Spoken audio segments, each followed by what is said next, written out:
Newsfirst, NEWSLINE.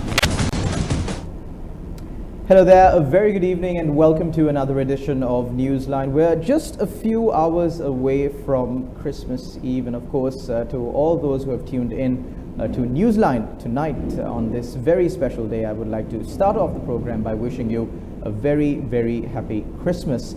Of course, a happy Christmas is a bit hard to come by this time around given the current situation in the country, but of course we should do our best at least to spread the joy of Christmas, not amongst ourselves or self-centric, but of course among our neighbors, people in need, our fellow brothers and sisters here in Sri Lanka. And on that note, today's show, if you are wondering what the topic of discussion, of course, is going to be about, given the festive season, I'm pretty sure everybody who are watching this at home and everybody here in Sri Lanka are eager to get out, to go meet their loved ones, their families.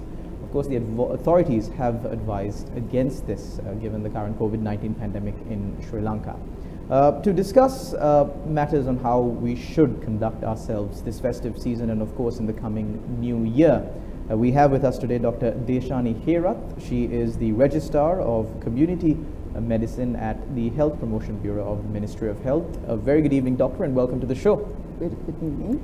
Doctor, now we know that the authorities have advised us to stay at home as much as possible. For people working in Colombo and of course living in their hometowns, the authorities have advised them not to go to their hometowns for this festive season. But of course, the authorities have not placed these areas under isolation and forced these people to stay back. Instead, the authorities simply said, we leave the option to the people. Take care of yourselves, take care of your community. So for people who are actually going home during this festive season and people who are going to their relatives' houses, who are going to small gatherings, small parties, what are the do's and don'ts in the new normal of COVID-19? Yes.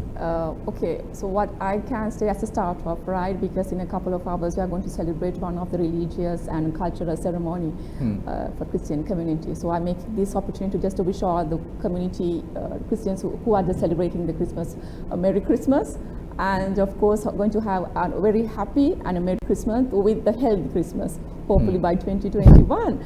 So as you mentioned, of course we do have a risk, because we are living with the COVID-19 for now nearly 10 months time, and time to time we'll be having different type of peaks, and we are having a zero level and having a little bit of cases and clusters here and there. And of course we are starting a long weekend by tomorrow, starting with the Christmas, and as you said, people are very eager to travel to their homes to see their loved ones. And as a government, people must be wondering why we are relaxing all these restrictions. But we have been saying like time to time, when you have a weekends, when you have a public holidays, to make sure that you take all the health precautions. Actually, the thing is, like as a health person representing of Ministry of Health, and we have observed how our community have been like reacting during these couple of months. Actually, there are a lot of people who are really like adhere to health precautions, and I mean they're doing a wonderful job, right? So I have to like appreciate all these people who have been done all these things. But other than that, there is a small community. We still find it quite difficult to make them find it out what is the gravity of COVID-19, because we have to understand this is the pandemic situation. It's not in Sri Lanka, it's worldwide, right? People are dying, we are losing our beloved ones, and we are like doing our best to make them feel okay during, I mean, even though not in the festive time, right? I mean, each day we are doing our maximum level to make them sure that they are keeping well. Right. So we are trying our best, and Triforces are trying our best. Now we have given you the opportunity to make sure that you are as a responsible citizen of Sri Lanka, that you have a role and responsibility, because we have been telling them day and night 24/7, okay, please maintain all this stuff, right? So you have to understand, because you are putting your loved ones, your close contacts into a risk. Well, they say that prevention is better than cure. The Health Promotion Bureau is mainly focused on prevention of these diseases, communicating to the general public the importance of these matters.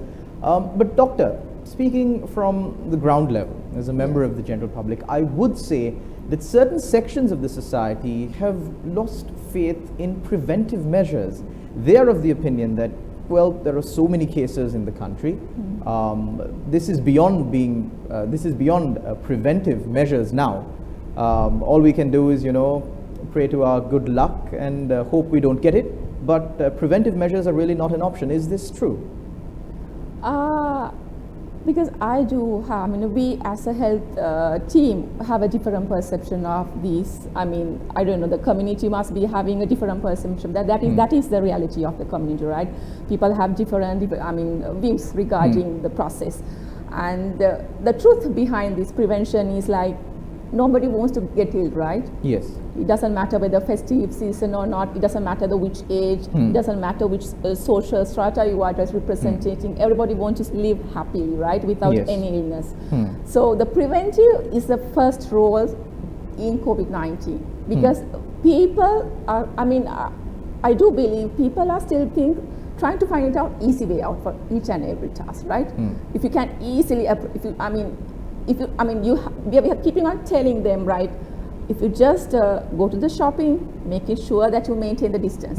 So people find it a bit of difficult, right?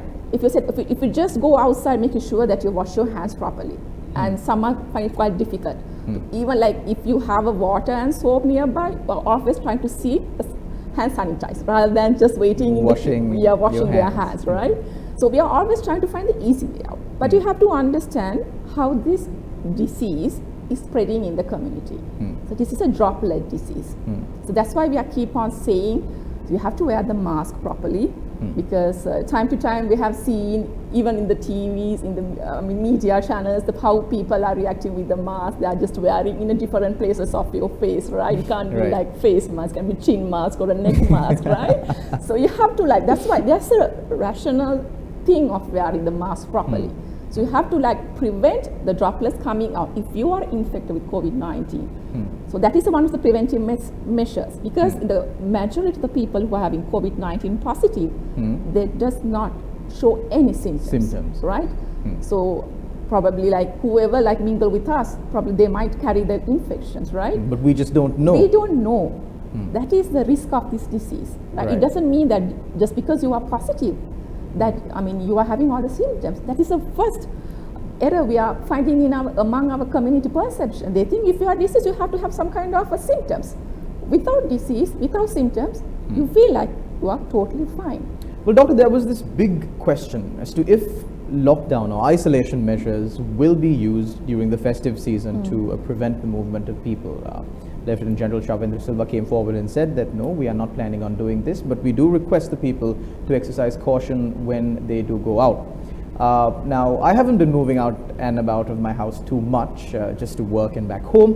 But today, while I was on my way to the studios, what I saw was that certain shopping malls, the roads were really packed. There was huge traffic. Shopping malls were full of people. The grocery stores, people were standing in long lines and there was no 1 meter distance among these people.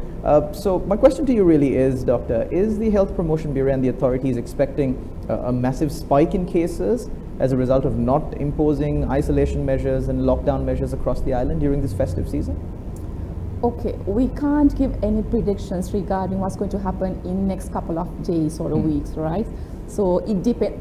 As you said, we have observed even from last week onwards, typical scenario what you have explained before, right?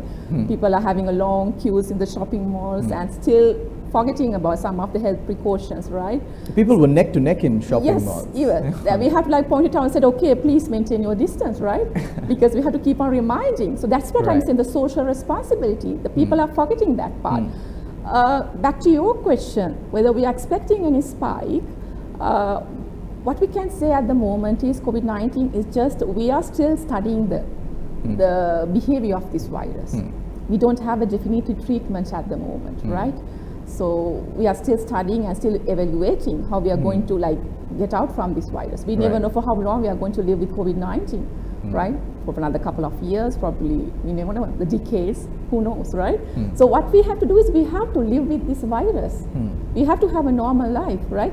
What you so-called the new normal life. Right. So you have to make sure that you have a daily living, you have to go to school, you have to go to work, and you have to have your, stable economy in the country.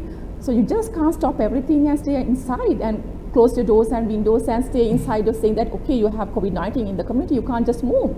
You really can't do like that. So that's why we are giving you the responsibility. It's just like a project to see how we are going to behave. You're just giving a long weekend and see how we are going to behave it. So it's up to your mind. You have to just think about it. What I'm just telling always is, please think about the people who are very close to you. Your mother, your father, your kids, your wife, your husband. Then you have to think about the community. Because if you just mingle here and there, if you just passing the borders to other places in the country and just coming back freely and said, okay, wow, I've been to the weekend to another place, I've been to another Nuarelia, and okay, nobody got me in the rapid antigen test, so I'm fine. So that is not the case. When you come back, you are carrying the virus to your loved ones. So then you are the person who are carrying the virus to your house. Oh, so, well, we have a question coming in. This is not actually a question, but a statement. Keeping the distance is not done by the leaders. How can you expect normal people to do this? The leaders should be charged for their responsibility. That's not a question. It's a statement rather, but of course, I believe just because you see someone else being irresponsible does not mean that you must mimic that Yes. responsibility. That's what I keep on emphasizing. It doesn't matter whoever this, if you're a doctor who are just a normal person who are just like walking down in the street, doesn't matter. Everybody have the equal rights. I mean, we have the quarantine, rules and regulations we have been just saying from, for nearly now 10 months time and saying, don't try to adhere to all these, negative behaviors because you are the one who are going to get into a trouble end of the day, right?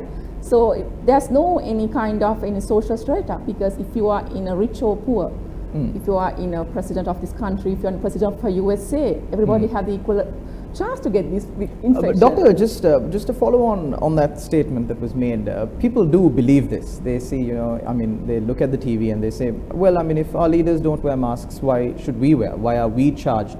I think really the question there is on enforcement of these regulations. Now, you've been working at the Health Promotion Bureau for quite some time and preventing diseases, not only COVID-19, but many other diseases as well. So there is this spectrum. One is people voluntarily take these measures, they adhere to these measures voluntarily, they use these as guidelines. The other is forcible enforcements, commands backed by threats. So you either do this or you will be imprisoned. Which is more preferable? Actually, because what we believe as persons who are representing the Ministry of Health, we think without enforcement, we have to make it understand that that's why we are giving all the knowledge, we are giving all these informations, right? By using your media and other printed medias to make it sure the people are aware about the disease.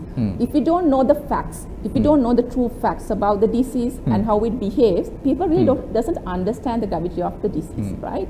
So that's what I keep on saying, emphasizing what is the social responsibility.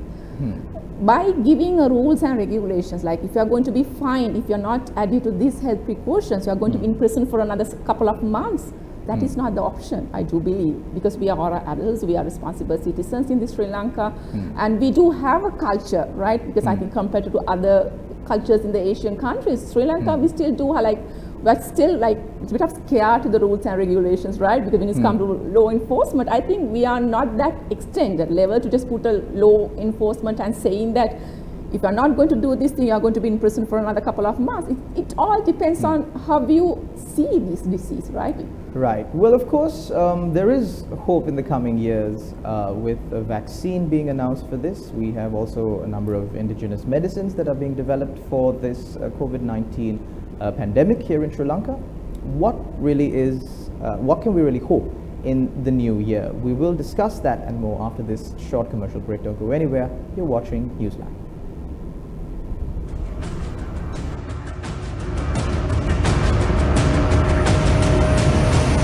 Newsfirst, NEWSLINE.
Newsfirst, Newsline.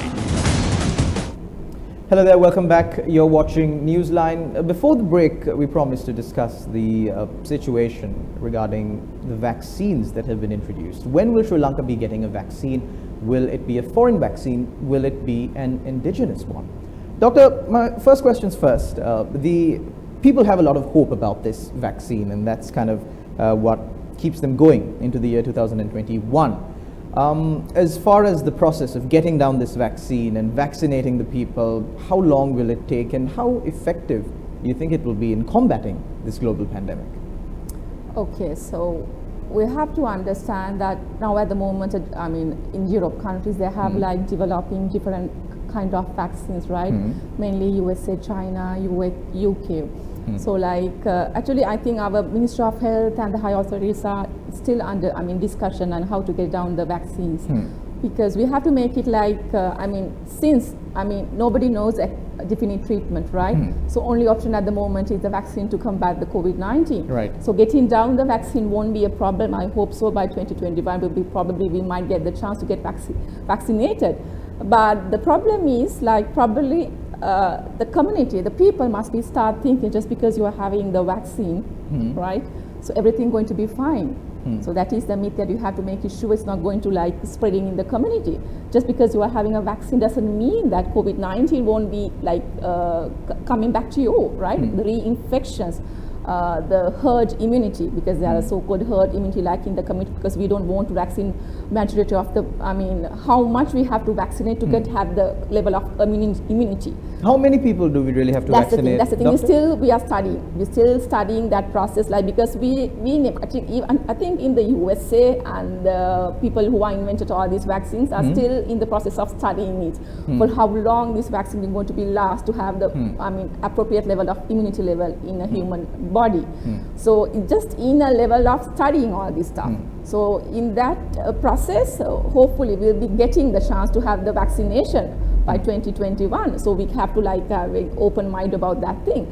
But the message I can give you as the representative of Ministry of Health is, just because the vaccine is available doesn't mean that you are free of all the role and responsibility as a responsible citizen in Sri Lanka, because we are keep on saying, probably one might think this is very stale because we are keep on saying please maintain all the health regulations, which will be kept like like a nuisance at the moment. I think because 24/7, even in every media channel, in the printed media, and even we come and say in the media and saying please just wear the mask and maintain the physical and especially the social gatherings, right? Because these are the places that you are getting the spread of the diseases. Dr. State Minister Dr. Sudarshini Fernando-Pillai came out and said that these vaccines will only be given to the general public once it has completed phase 3 clinical trials. Now, this vaccine has already been given out to, different vaccines have been given out to people in different countries. The Russian vaccine is being given to the Russians, Chinese to the Chinese, then the vaccine that was prepared in UK is being given to their citizens, but none of these vaccines have passed the third phase of the clinical trials. How long will this take, really? Actually, it depends. Actually, I don't have the protocols with them. Each and every vaccines, they have the protocols, different right? Protocols. Yeah, different protocols, right? Because we have to like go through all the protocols and the manufacturers and seeing. So in which, because we have to maintain the cold chain of the vaccine to have the quality of the vaccine, because that's the problem we had in the Pfizer vaccine, because we have to like store in a little bit of a very minus 70 degrees Celsius, and which will be quite difficult to find in Sri Lankan infrastructure. So likewise, a lot of impractical situations. So that's what we are keeping on hope by probably with all these Western countries giving all this opportunity to find it out, the answer to that question, the third phase, and see how it's going to be effective to the COVID-19, to combat COVID-19. Hopefully by 2021, we never know, but we'll just see. We have to observe. That's the thing. We are giving the waiting period. Right. Doctor, we spoke about international vaccines. Now onto a more local one. There is much talk and much hope among the public of Sri Lanka of an indigenous medicine to this. Of course, it's still, again, in the process of being approved. But this medicine, or this alleged indigenous medicine, is being given to the general public. What really is the process of approval for an Ayurvedic medicine or an indigenous medicine?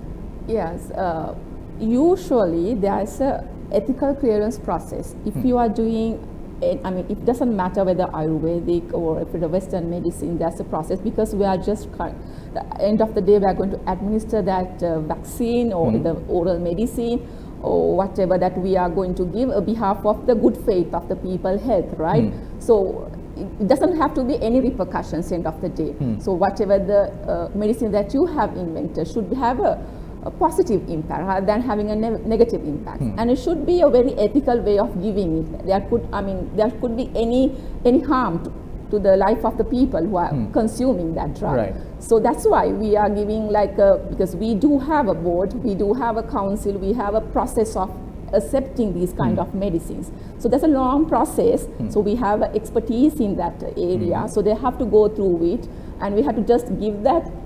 There's a way of administrating this medicine and giving observational time to see how it's going to react. Right. And see the side effects and see the efficacy of that drug. Then Right. only we can recommend it to the general public. Doctor, what really is your advice to a person who, sees this indigenous medicine being advertised on television or wherever else, and decides that, I'm going to take it. I'm going to have this indigenous medicine in hope that it will protect me from COVID-19. But this has not been granted full approval for use by a human being. What is your advice to these people? Can they just go ahead and take this medicine, or? Yes, okay, good question, right? So what I can recommend at the moment is, by seeing all these really happening in our community, you just have to take the simple measures, right? Because I have told in the beginning of my discussion, we still don't have the definitive treatment. This is a virus, right? So we are still studying the virus. So you have to make it sure that you have a role and responsibility. I keep on saying this again, right? So if you just adhere to all these health precautions, nobody can just point the finger and say that you are going to be one of the risk person in the society who are spreading the disease. Right. Only simple 3 actions, right? So don't go after all this stuff. Make sure that you have a role in the society, because we are doing our best. We are still doing it. Triforces and the Ministry of Health and all the health staff, and of course the media, they are giving us airtime and giving you all these opportunities to share our knowledge. So make sure that you do your responsibility. So that is my advice, right? So making sure that you adhere to all the health regulations we have been telling from the very beginning of COVID-19. Doctor, just before the break you said that the options that have been given to the general public, not imposing isolation status in various areas during especially the festive season, was kind of a test, kind of a trial run. How have the general public fared according to your analysis up to now?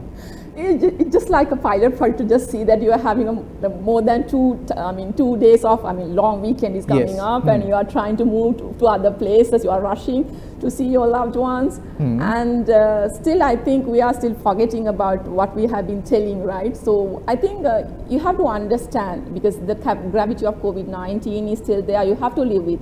So as long as you can't just adhere to all this stuff, I think won't be a problem. So we just predict that it's not going to be any risk with couple of weeks time. So we have just observe and see. The behavior, of course, it's just starting off by today, right? Because now people are rushing to their homes and probably trying to fly away from all these exit points to get the antigen test. But we just always hope for the best, right? So I do hope our community will have, they're doing their best to combat this COVID-19, and we just hope that by coming next week time, couple of days time, we can just observe how these cases load will be going to reduce, or going to be a little bit of elevated, we never know. But we just hope for the best. Thank you very much, Doctor. Of course, that is all the time that we've got here on Newsline in this run-up to Christmas Eve on the 24th of December. Of course, as Dr. Deshani pointed out, this is a very important time for everyone here in Sri Lanka, both all those who are celebrating Christmas, and we as a country generally celebrate this festive season, and also the coming New Year. This is a time for us to be responsible citizens, and to protect our loved ones, as Dr. Deshani pointed out. What you have to do are three very simple things: to adhere to the guidelines of the Health Ministry, social distance yourself, wash your hands, and wear masks. If we incorporate this behavioral change, our lives in the year 2021 will hopefully be much easier. Thank you very much, Dr. Deshani, for joining us on our show this evening. And thank you very much, of course, to all our viewers out there for tuning in and for sending in your questions. Of course, there were a few questions that I could not pose to Dr. Deshani because of course, the time constraints. But do stay tuned to Newsline, as we are the show that brings you the information that you need. Thank you very much. Take care. God bless, and have yourselves a Merry, Merry Christmas.